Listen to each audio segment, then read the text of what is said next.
Good morning students. BA first year second same political science की online कक्षा में आपका स्वागत है।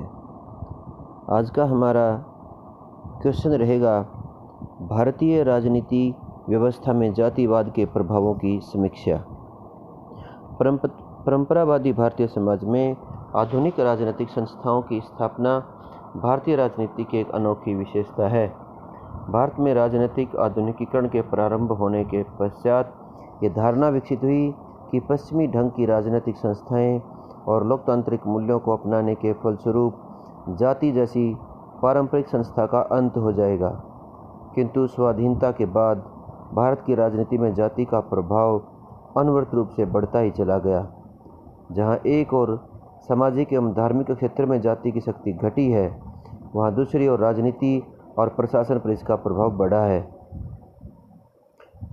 कुछ विद्वानों की मान्यता है कि भारत में प्रतिनिधियात्मक संस्थाओं की स्थापना के बाद जाति व्यवस्था का लोप हो जाना चाहिए, किंतु अन्य विद्वानों की धारणा है कि जाति व्यवस्था एक परंपरागत शक्ति के रूप में काम करती है और यह राजनीतिक विकास एवं आधुनिकीकरण के मार्ग में बाधक है।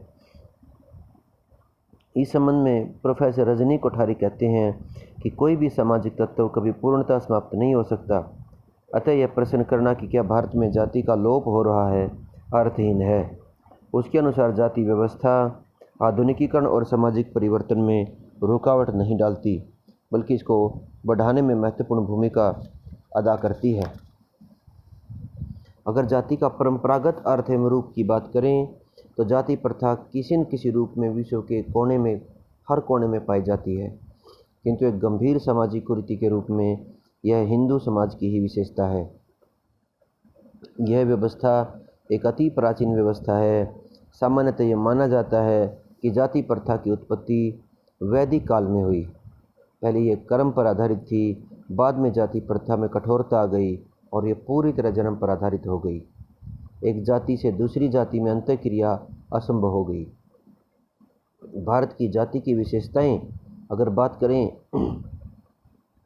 तो जातियों की सामाजिक मान्यताएं, परंपराएं, रीति रिवाज, खान पान भिन्न तो होते हैं, लेकिन एक विभिन्न मर्यादा के अंदर ही होते हैं। जातियों के अंदर उपजातियां भी होती हैं। जाति प्रथा में ब्राह्मणों को सर्वोच्च स्थान प्राप्त है। जाति प्रथा वाले समाज में जाति ही लोगों के व्यवसाय तय करती है। व्यक्ति की जाति की सदस्यता जन्म के आधार पर ही तय होती है। भारतीय राजनीति में जातिवाद की भूमिका की बात करें तो हम निम्न प्रकार से इसका वर्णन कर सकते हैं। पहला है पंचायती राज तथा जातिवाद। गांधी जी का विचार था कि भारत के विकास में पंचायती राज व्यवस्था महत्वपूर्ण भूमिका निर्वाह कर सकती है।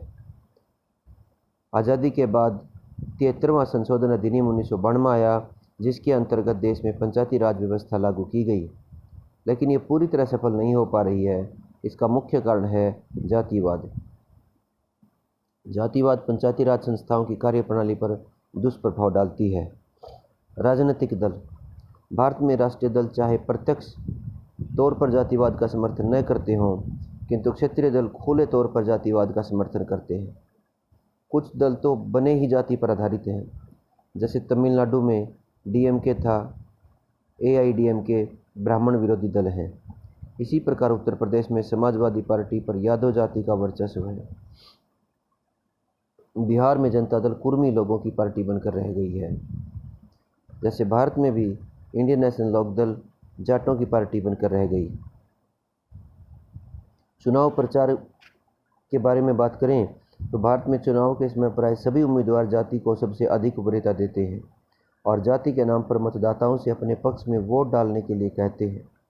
इतना ही नहीं, लोग अपनी जाति के उम्मीदवार को सफल बनाने के लिए कई तरीकों का प्रयोग करते हैं, जैसे पोस्टर लगाना, चंदा एकत्र करना, रैली निकालना, उम्मीदवारों को सिक्कों से तोलना आदि। और तो और मंत्री परिषद का निर्माण करते समय भी जाति भूमिका निभाती है। केंद्र तथा राज्य स्तर पर मंत्रिमंडल के गठन के समय मंत्रियों की योग्यता की अपेक्षा उनकी जाति को महत्व देते हैं। जैसे प्राय समाज कल्याण विभाग अनुसूचित जाति के मंत्री को ही सौंपा जाता है। अपनी जाति के महापुरुषों का राजनीतिक प्रयोग।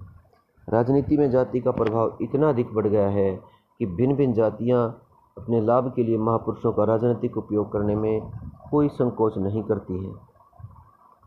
भगवान परशुराम का ब्राह्मणों द्वारा, महाराणा प्रताप राजपूतों द्वारा, महाराजा अग्रसेन का वैश्यों द्वारा, संत कबीर और रविदास का दलितों द्वारा राजनीतिक उद्देश्यों की प्राप्ति के लिए करते हैं। इनकी शोभा यात्रा अथवा जयंती का आयोजन अपनी जाति के प्रभाव को कायम रखने के लिए ही किया जाता है। जातियों का भारतीय प्रशासन पर भी प्रभाव है। आरक्षण के इस प्रावधान ने जातियों को संगठित कर दिया है। संगठित जातियां सरकार पर दबाव डालती हैं और अपनी मांगों की पूर्ति करवाती हैं। उदाहरण के लिए अगस्त 2015 में गुजरात में पाटीदारों ने स्वयं को पिछड़े में शामिल करने के लिए आंदोलन छेड़ दिया। हरियाणा में भी जाटों ने स्वयं को पिछड़ों में शामिल करने के लिए आंदोलन छेड़ दिया था। निर्णय निर्माण प्रक्रिया में भी भूमिका निभाती है। सबसे अधिक प्रभाव मंडल आयोग की सिफारिशों को लागू करने के समय जाति का प्रभाव दिखाई दिया। जिन जातियों को आरक्षण का लाभ मिल रहा है वे संगठित होकर सरकार के फैसलों को प्रभावित कर देती हैं। जातीय संगठनों के प्रभाव के कारण ही जनप्रतिनिधि संस्थाओं में अनुसूचित जातियों व अनुसूचित जनजातियों के लिए सीटों के आरक्षण की अवधि बढ़ती जा रही है। प्रत्याशियों का चयन। भारत में ग्राम पंचायत से लेकर संसद तक चुनावों में जाति का प्रभाव स्पष्ट रूप से दिखाई पड़ता है। सीटों के बंटवारे पर भी इस बात का ध्यान रखते हैं कि किस निर्वाचन क्षेत्र में किस जाति के उम्मीदवार को टिकट देना उपयुक्त रहेगा। जाति दबाव समूह। जाति प्रथा ने जातिगत दबाव समूह को विकसित होने के लिए उत्साहित किया है। भारत में पेशेवर दबाव समूह के अतिरिक्त अनेक जातिगत दबाव समूह हैं। अनुसूचित जातियों का संघ इसी प्रकार का एक दबाव समूह है जो भारत में जाति का इतना अधिक प्रभाव है कि कई राज्यों में अनुसूचित जातियों के विधायकों ने अपने राजनीतिक अंतरों की परवाह न करते हुए भी ऐसे समुदाय खड़े किए हैं जो इनकी रक्षा के लिए सक्रिय हैं। और अंत में हम ये देखेंगे कि जाति एवं महिला आरक्षण विधेयक पर भी बात करेंगे। भारत में लंबे समय से संसद और राज्य विधानमंडलों में महिलाओं के लिए 33% सीटों के आरक्षण की मांग की जा रही है, लेकिन जातिवाद ने इस विधेयक को पारित नहीं होने दिया। कुछ नेता महिलाओं के लिए आरक्षित की गई सीटों में से कुछ सीटें पिछड़े वर्ग की महिलाओं के लिए आरक्षित कराने पर बल देते हैं, जबकि दूसरा नेता आरक्षण के अंदर आरक्षण का विरोध करता है। तो ये था भारत की राजनीति में जाति का प्रभाव। अगले टॉपिक के लिए फिर मिलेंगे। धन्यवाद।